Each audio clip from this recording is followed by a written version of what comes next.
Diretoria, a bola da vez é o Richarlison. A seleção brasileira sempre precisa ter um vilão, um cara pra ser perseguido, massacrado, etc. E do fato do Neymar, né, que esses dias conseguiu virar notícia porque ele participou de um chá revelação. Aí problematizaram o chá revelação. Tipo, meu irmão, isso é um negócio assim que não tem como você.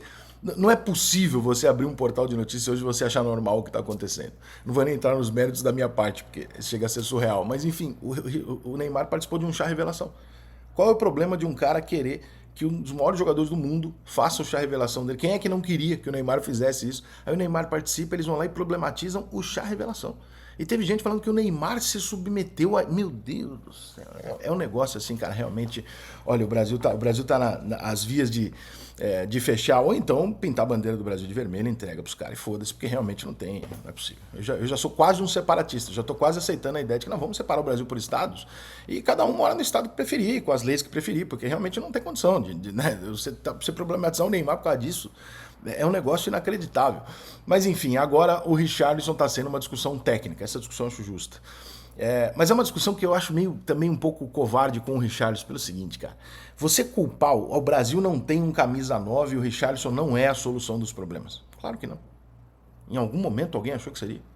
O Richarlison é um jogador que sempre performou bem na seleção brasileira. Sempre. Inclusive, ano passado eu bati uma aposta aqui com vocês e falei durante o ano inteiro: o Richarlison é titular na Copa do Mundo. Vocês estão malucos? Eu falei: ele vai ser titular na Copa do Mundo. Por quê? Porque toda vez que ele jogou na seleção brasileira, seja na direita, na esquerda ou no meio, ele jogou bem. Então o Richarlison vai ser titular da seleção. E o Richarlison foi titular da seleção brasileira. Na Copa do Mundo, fez uma boa Copa do Mundo. Todo mundo levantou o cara pra cima. O caralho, porra, o cara pica, o caralho, fez um golaço do caralho, jogou bem, fez gol e tal. Beleza.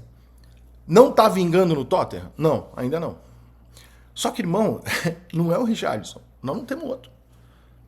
Nós temos que lidar com a nova realidade. A nova realidade é assim, a gente não tem o Romário, o Ronaldo, o Bebeto, o Miller, o Renato Gaúcho no banco, o Edmundo não convocado. A gente não tem mais isso. Só que não é a gente, ninguém tem.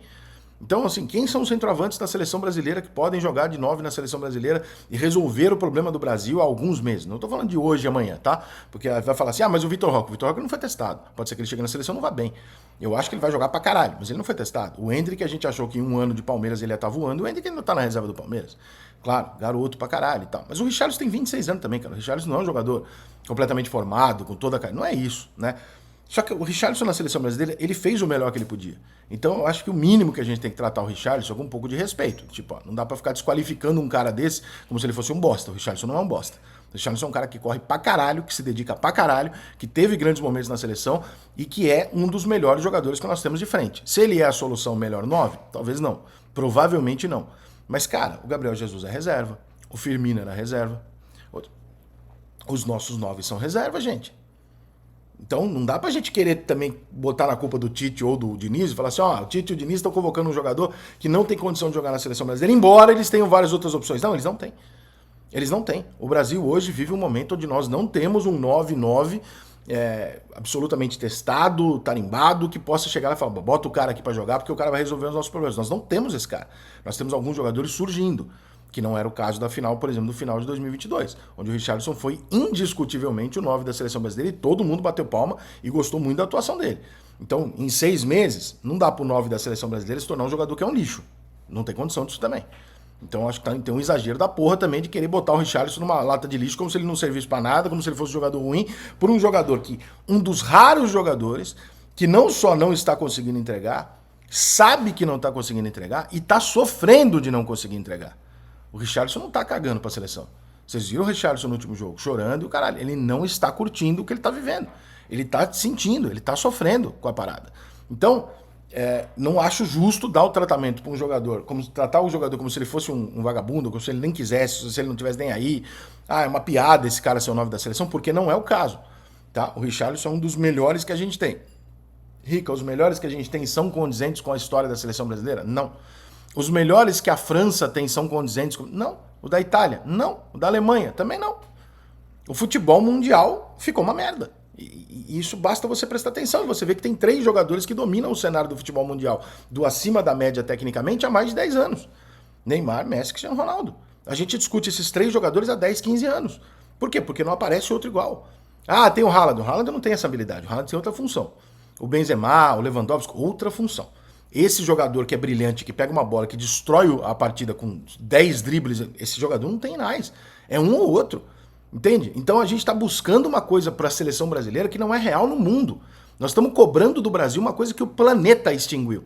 O planeta extinguiu o jogador tecnicamente brilhante. O planeta hoje busca jogadores e faz jogadores tecnicamente fortes, intensos, táticos, inteligentes, etc., mas não necessariamente brilhantes. O menino baixinho da base que dribla todo mundo, esse menino não vai nem subir porque ele não tem tamanho. Essa é a realidade do futebol. E essa não é a realidade do futebol brasileiro, gente. Essa é a realidade do futebol alemão, essa é a realidade do futebol italiano, francês, todos eles. A Argentina ganhou uma Copa do Mundo, Deus lá sabe como, com um time cheio de problemas, chegou na Copa do Mundo toda fodida, com uma federação que é muito pior que a CBF, toda errada, ganhou 5 pênaltis, dos quais 4 não foram. Chegou na final da Copa do Mundo, o jogador da França perde um gol aos 46, lá, aos 46 não, aos 15 do segundo tempo da prorrogação, na cara do goleiro, e a Argentina vai pros pênaltis a campeã. E aí, a Argentina fez um puta trabalho? A Argentina tem uma puta de uma seleção foda? A Argentina tem um puta de uma estrutura de base? Olha o futebol argentino, a merda que os caras estão. Então não é isso. O resultado do jogo não é exatamente a explicação total daquilo que você está vendo, da qualidade do jogador ou do seu futebol brasileiro, não. Como eu costumo dizer, nós tomamos de 7-1 com um treinador consagrado na Europa, que era o Felipão, treinador do Chelsea, treinador da seleção portuguesa, e com dos 23 jogadores, se eu não me engano, 20 ou 21 eram jogadores que atuavam na Europa em alto nível. Aí quando perde o jogo, fala assim, o problema é o futebol brasileiro. Mas como se está todo mundo jogando na Europa? Como é que o problema é o futebol brasileiro se está todo mundo jogando na Europa? Como é que o problema do futebol brasileiro é que o Brasil não consegue produzir atacantes se todos os atacantes brasileiros estão na Europa e não estão bem? A gente achou, me fugiu o nome dele agora, o menino do Atlético de Madrid, que ele seria a solução do problema. Ele é muito bom jogador, mas ele também para de fazer gol. Então, o que eu quero separar aqui é o seguinte, uma coisa é o Richarlison não estar bem. Uma coisa é o Richarlison não ser o nosso 9 nível Romário, Ronaldo, Romário, Careca, etc. Não é. Adriano, não é. Outra coisa é o Richarlison ser um merda. O Richarlison não servir, ou quem convoca o Richarlison ser um idiota. Porque você está convocando um jogador que há 6 meses era titular da seleção brasileira, onde nós não estávamos discutindo isso. Nós queríamos ele lá. Rica, mas talvez o Pedro seja melhor? Pode ser, cara, só que o Pedro ele não é titular do time dele. Quando um jogador não é titular do time dele, ele não tem essa força para você bancar e falar, não, tem que ser, porque o cara fala, mas ele não tá jogando lá. Ele joga um ou outro, às vezes joga o Gabigol, às vezes joga ele. Ele não é o titular absoluto lá. Então eu não posso cravar que esse cara é o 9. Eu posso preferir o Pedro do que o Richarlison? É provável que eu prefira sim.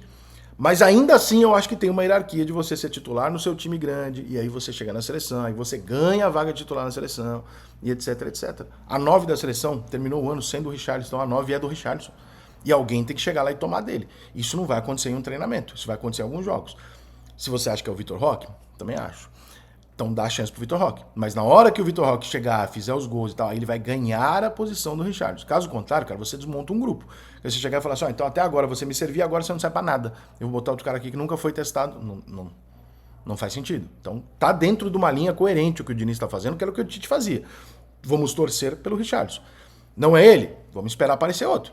Mas querer tirar o cara ou dizer que quem convoca ou escala esse cara é um idiota, parece que a gente tá colocando... Parece que o Richarlison não sabe jogar futebol. E aí eu não acho muito justo.